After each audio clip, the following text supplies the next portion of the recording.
रसोई घर का तवा आपको बनाएगा धनवान। वास्तु विज्ञान में तवे के कई उपाय बताए गए। इन उपायों को आजमाकर आप घर में देवी लक्ष्मी की कृपा बनाए रख सकते हैं। इससे घर में बरकत बनी रहेगी और धन का अभाव नहीं रहेगा। बता दें कि तवा न सिर्फ आपके रोटी बनाने के काम आता है, बल्कि यह आपके घर में धन और बरकत भी लाने का काम करता है। तवा हमारे किचन की सबसे ज़रूरी चीज़ है। आज हम आपको बताते हैं वास्तु के अनुसार तवे का कितना महत्व है, और यह भी किसी खास जगह पर किसी खास तरीके से तवा रखने से आपको मिल सकती है बेशुमार धन दौलत, खुल सकते हैं किस्मत बंद दरवाजे। चलिए जानते हैं। वास्तु विज्ञान में तवे से संबंधित कई उपाय बताए गए हैं।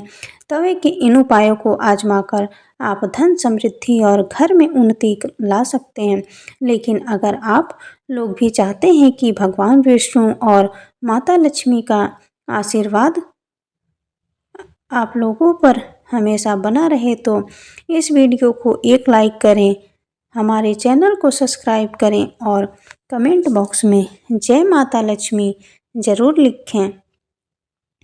नंबर 1, तवा और कढ़ाई राहु का प्रतिनिधित्व करते हैं, इसीलिए रसोई को साफ रखें। यदि कोई महिला गंदे तवे या फिर गंदी कढ़ाई को इस्तेमाल में लेती है, तो इसका सीधा प्रभाव उसके पति पर पड़ता है। उनका स्वास्थ्य खराब रहना शुरू हो जाता है। नंबर 2, जब सुबह खाना बनाने जाएं तो तवे को गर्म करने के बाद रोज़ इस्तेमाल होने वाले नमक को तवे पर डालें, परंतु इस बात का ध्यान रखें कि नमक में कोई भी अन्य पदार्थ न मिला रहे, यानी हल्दी या लाल मिर्च न मिला हो। नंबर 3, जब तवा ठंडा हो जाए तब उस पर नींबू और नमक रगड़ें। इससे तवा चमकदार तो होगा ही, आपकी किस्मत भी चमक जाएगी। नंबर 4, तवा या कढ़ाई को कभी भी ईंट या किसी भी नुकीली चीज़ से खुरच कर साफ ना करें। हो सके तो उसे गीला कर रख दीजिए और बाद में आहिस्ता से चिपकी सामग्री को हटाएं। नंबर 5, कढ़ाई या तवे को कभी भी जूठा ना करें, ना ही उस पर कोई जूठा खाद्य पदार्थ रखें। इन दोनों चीज़ों को पवित्रता का ख्याल रखना बहुत ज़रूरी है। घर में इनकी स्वच्छता का जितना ध्यान रखा जाएगा, धन के आगमन के रास्ते उतने ही आसान होंगे। सभी बर्तनों में यह दो चीज़ें बहुत सम्मान के योग्य हैं। नंबर 6, अक्सर देखने में आता है कि कुछ लोग तुरंत रोटी सेकने के बाद गर्म तवे को गंदे बर्तनों में धुलने के लिए रख देते हैं। अगर आप भी ऐसा करते हैं तो इस आदत को छोड़ दीजिए, क्योंकि गर्म तवे पर पानी छिड़कना अच्छा नहीं माना जाता है। घर में बड़े बुजुर्ग ऐसा करने से मना करते हैं। गर्म तवे पर पानी छिड़कना एक अपशगुन के तौर पर देखा जाता है। गर्म तवे पर पानी डालने पर जो छन की आवाज़ होती है, उससे नेगेटिव एनर्जी घर में आती है। वहीं यह भी माना जाता है कि जब घर में किसी की मृत्यु हो जाती है तो उसकी 13वीं के दिन भी गर्म तवे पर पानी छिड़का जाता है। इसीलिए सामान्य दिनों में ऐसा करना अशुभ माना जाता है। इसके साथ ही यह भी मान्यता है कि गर्म तवे पर पानी डालने से मूसलाधार बारिश होती है और ऐसी बारिश से तबाही होने का अंदेशा होता है। इस कारण घर के बुजुर्ग ऐसा करने को मना करते हैं।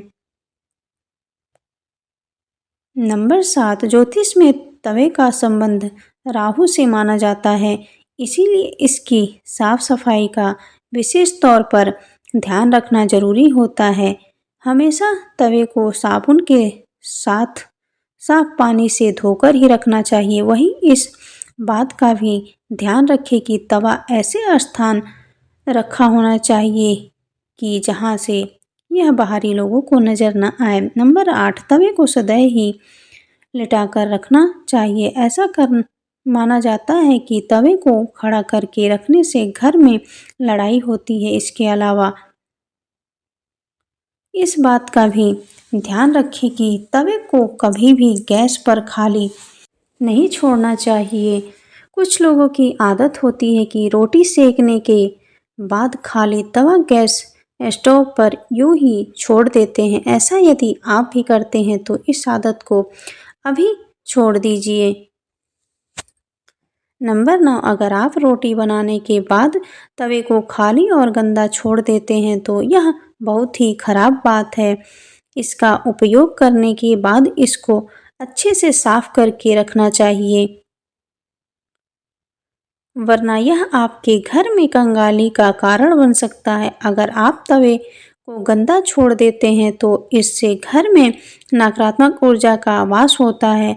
नंबर 10, वास्तु में घर की नेगेटिविटी को खत्म करने के लिए एक उपाय बताया गया है। तवे पर रोटी सेकना शुरू करने से पहले थोड़ा सा नमक छिड़क दें। कहते हैं कि ऐसा करने से आपके घर में कभी रुपए, पैसे या फिर खाने की कमी नहीं होती।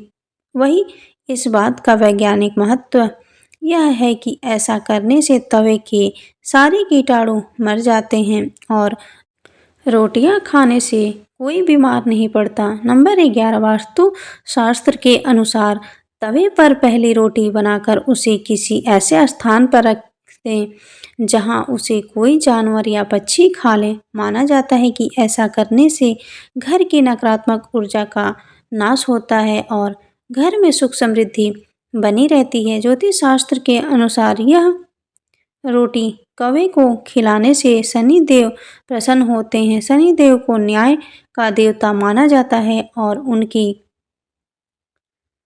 कृपा से व्यक्ति के जीवन में सफलता और समृद्धि आती है। नंबर 12, रसोई में यदि तवा रोटी बनाने के बाद ऐसे ही छोड़ दिया जाता है तो इससे घर के मुखिया या पति की सेहत खराब होती है। इसीलिए याद रखें, जब भी तवा या कढ़ाई आप प्रयोग करें उसे अच्छे से धोकर सुखा कर रखें।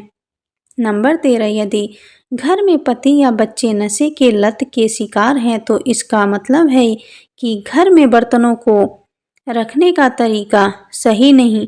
राहु के बुरे प्रकोप के कारण ऐसा होता है। रात में कभी भी तवा बेसिन में रहने दें, उसे धुल कर ही रखें। रात में तवा और कढ़ाई कभी गंदा ना छोड़े। अगर आप ऐसा करते हैं तो नकारात्मक ऊर्जा आपका पीछा नहीं छोड़ेगी।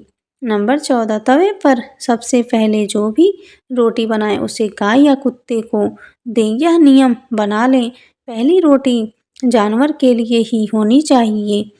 इससे घर में विपदा नहीं आती, साथ ही घर की सारी नकारात्मक ऊर्जा समाप्त हो जाती है। घर में सुख समृद्धि का वास होता है और धन दौलत में वृद्धि होती है। नंबर 15, घर में जब तवे का उपयोग ना हो तब उसे ऐसे रखें कि वह सबकी नज़र में न आए। तवे पर बाहरी की नज़र बिल्कुल भी नहीं पड़नी चाहिए। तवे को साफ कर अंदर की ओर रखें। नंबर 16, तवे या कढ़ाई को कभी भी उल्टा नहीं रखना चाहिए। उल्टा तवा रखने से घोर संकट और आर्थिक दिक्कत आती है। घर में तवा को उल्टा रखने से घर में नकारात्मक ऊर्जा का वास होता है। नंबर 17, लोगों को हमेशा कंफ्यूज बनी रहती है कि तवे को कहाँ रखना चाहिए जिससे घर में सुख शांति बनी रहे और धन दौलत में वृद्धि हो और घर में सकारात्मक ऊर्जा का वास हो। तो ऐसे में तवा और कढ़ाई जहाँ खाना बनता है उसके दाएं तरफ रखना चाहिए। नंबर 18, तवा हमेशा साफ और चमका कर रखें क्योंकि ये आपकी किस्मत का प्रतिबिंब होता है। तवा जितना चमकेगा किस्मत भी उतनी निखरेगी। यह तमाम जानकारी जन रुचि में ध्यान रखकर दी जा रही है। ज्योतिष और धर्म के उपाय और सलाहों को अपनी आस्था और विश्वास पर आजमाएं। वीडियो का उद्देश्य मात्र आपको बेहतर सलाह देना है। इस संदर्भ में हम किसी भी प्रकार का कोई दावा नहीं करते हैं। दोस्तों, आज की हमारी वीडियो आपको कैसी लगी हमें कमेंट करके बताएं। अगर आपको हमारी वीडियो अच्छी लगी हो तो कमेंट बॉक्स में जय माँ लक्ष्मी ज़रूर लिखें। माता लक्ष्मी आप पर सदैव अपनी कृपा बनाए रखें। वीडियो के अंत तक बने रहने के लिए धन्यवाद।